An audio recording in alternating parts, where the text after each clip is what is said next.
प्यारे बच्चे नमस्कार। आज टीवी में प्रसारित हुए ब्रिज कोर्स हिंदी पाठ कैसे पढ़ना और कैसे लिखना, कैसे पढ़ना और कैसे लिखना, इस विषय में लेवल 3 माने 8वीं और 9वीं कक्षा बच्चों के लिए एक सरल सा कार्यपत्रक माने वर्कशीट करने के लिए कोशिश करते हैं बच्चे। हाँ चलिए, इस कार्यपत्रक में 4 बिट्स है। इस कार्यपत्रक में 4 बिट्स है। कितने बिट्स है बच्चे? 4 बिट्स है। एक एक बिट में एक एक विभाग है। एक एक बिट में एक एक अलग अलग विभाग है। पहला बिट में पठित गद्यांश। पहला बिट में क्या है बच्चे? पठित गद्यांश। इसमें पहला निम्नलिखित पठित गद्यांश पढ़कर नीचे दिए गए प्रश्नों के उत्तर लिखिए। पहला बिट क्या है बच्चे? पठित गद्यांश। इसमें निम्नलिखित पठित गद्यांश पढ़कर नीचे दिए गए प्रश्नों के उत्तर लिखिए। बच्चे यहाँ पर देखिए एक बार, यहाँ पर एक पठित गद्यांश है। एक छोटा सा पठित गद्यांश है। बहुत पुरानी बात है, एक राजा था, वह नित्य नए सपने देखता था। बहुत पुरानी बात है, एक राजा था, वह नित्य नए सपने देखता था, उन्हें पूरा करने का प्रयास करता था। दरबार के गुणी और बुद्धिमान लोगों को सपने सुनाता, उन्हें पूरा करने में उनकी सहायता लेता। सपने पूरा करने के लिए अपने खजाने का मुंह खोलता। सफल होने पर उनको सम्मानित करता। असफलता पर निराश नहीं होता, बल्कि उनका उत्साह बढ़ाता। कमियों को पूरा करके दोबारा प्रयत्न करने को प्रेरित करता। बच्चे यहाँ पर गद्यांश पढ़ना हो गया। गद्यांश के संबंधी कुछ सरल सा प्रश्न भी है। यह प्रश्नों को पढ़कर उत्तर भी लिखने की कोशिश कीजिए बच्चे। पहला प्रश्न क्या है बच्चे? राजा नित्य क्या देखता था? राजा नित्य क्या देखता था? दूसरा, राजा अपने सपने किसे सुनाता था? राजा अपने सपने किसे सुनाता था? तीसरा, राजा अपने खजाने का मुंह क्यों खोलता था? राजा अपने खजाने का मुंह क्यों खोलता था? चौथा, सपने सफल होने पर उनको क्या करता था? सपने सफल होने पर उनको क्या करता था? पांचवा, असफलता पाने पर निराश होने के बजाय राजा क्या करता था? असफलता पाने पर निराश होने के बजाय राजा क्या करता था? बच्चा पहला बिट हो गया और दूसरे बिट में जाएंगे। दूसरा बिट क्या है बच्चे? यहाँ पर देखिए एक बार। दूसरा बिट में अपठित पद्यांश है। क्या है बच्चे? अपठित पद्यांश है।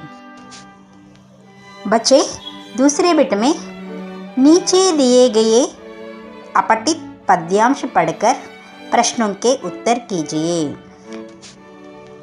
बच्चे दूसरे बिट में नीचे दिए गए अपठित पद्यांश पढ़कर प्रश्नों के उत्तर कीजिए। कोयल मुझको जरा बताना, किसने तुझे सिखाया गाना? कोयल मुझको जरा बताना, किसने तुझे सिखाया गाना? तेरी बोली का मीठापन मीठा कर देता है तन मन।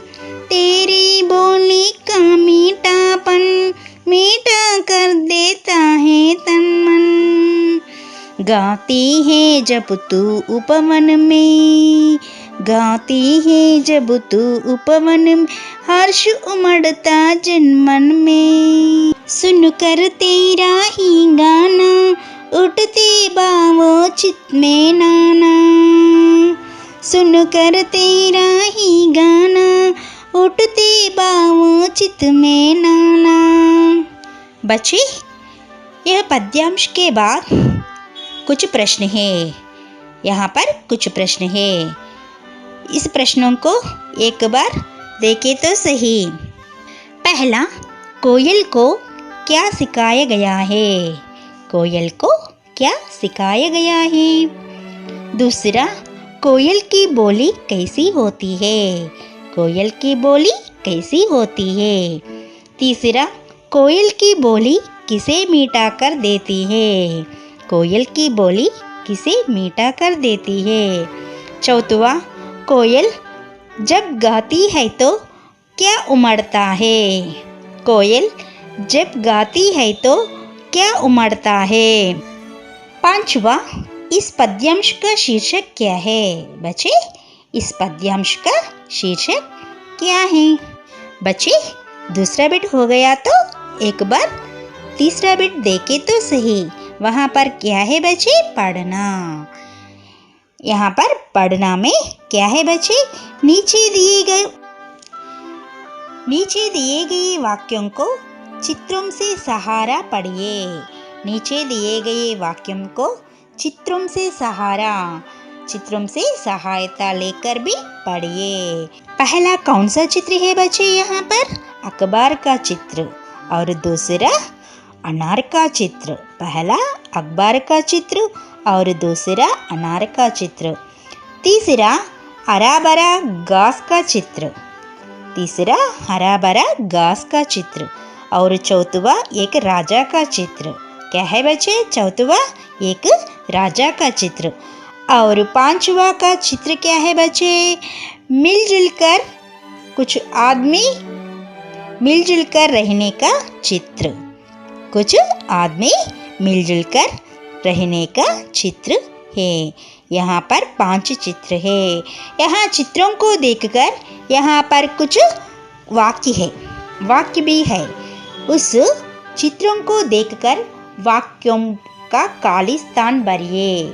उस वाक्यों का खाली स्थान वहाँ पर भरिए। पहला वाक्य क्या है बच्चे? हमारा गाँव डैश है।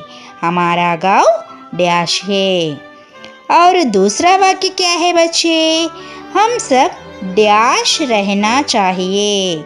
हम सब डैश रहना चाहिए। तीसरा, डैश लाल रंग में है। डैश लाल रंग में है। चौथवा, दादाजी डैश पढ़ता है। दादाजी डैश पढ़ता है। पांचवा, राजेश डैश के पास गया।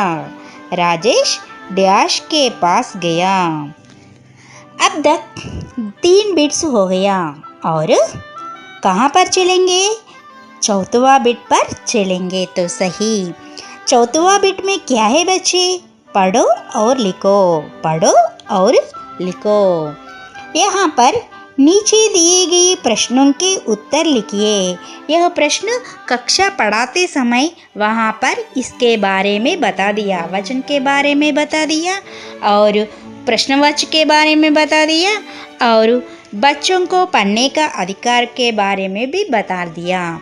इसलिए यहाँ पर पहला प्रश्न क्या है बच्चे?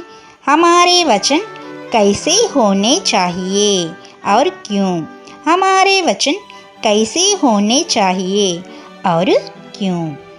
दूसरा प्रश्न क्या है बच्चे? यहाँ पर सभी बच्चों को पढ़ने का अधिकार होनी चाहिए। क्यों? सभी बच्चों को पढ़ने का अधिकार होनी चाहिए। क्यों? तीसरा, प्रश्नवाची में कौन कौन शब्द होता है? प्रश्नवाची में कौन कौन से शब्द होता है? इस 3 प्रश्नों के आप सोचकर समझकर प्रश्नों के उत्तर भी लिखिए।